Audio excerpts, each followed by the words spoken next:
ஒட்டி சுட்டான் ஓட்டு தொழிற்சாலை சம்பந்தமாக பல வருடங்களாக இடம்பெயர்வு போர் காரணமாக அது மூடப்பட்டிருக்கிறது. அதை திறப்பதனூடாக பல பொருளாதார ரீதியான முன்னேற்றத்தை அதனூடாக காண முடியும்.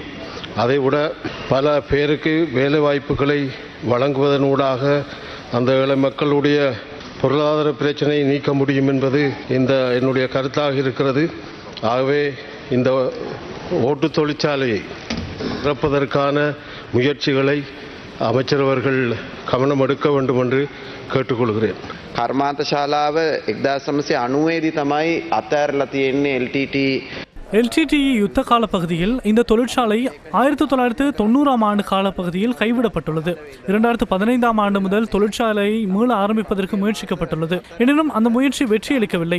கடந்த 4 மாதங்களில் புதிய தலைவரின் தலைமையில் விரைவாக தொழிற்சாலையை ஆரம்பிப்பதற்கு தேவையான நடவடிக்கைகளை முன்னெடுத்துள்ளோம். தொழிற்சாலையின் உற்பத்தியை அதிகரிப்பதற்கும் நடவடிக்கை எடுத்துள்ளோம். மார்ச் மாதம் 7ஆம் தேதி, அதாவது நாளை இந்த வேலை திட்டம் ஆரம்பிக்கப்பட உள்ளது.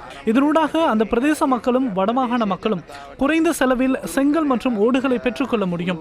நாளாந்தம் 5800 கொள்ளளவுடன் 150 வேலைவாய்ப்புகளை ஏற்படுத்தும் வகையில் முதலாவது கட்டம் ஆரம்பிக்கப்பட உள்ளது. அமைச்சு தலையிட்டு இந்த வேலை திட்டத்தை வெற்றிகரமாக முன்னெடுத்து செல்வதற்கான தயார்படுத்தல்கள் முன்னெடுக்கப்பட்டுள்ளது என்பதை அறிய தருகின்றேன். සූදානම් සියලු කටයුතු සූදානම් කරලා තියෙනවා කියලා දැනුම් දීමට කැමැතියි.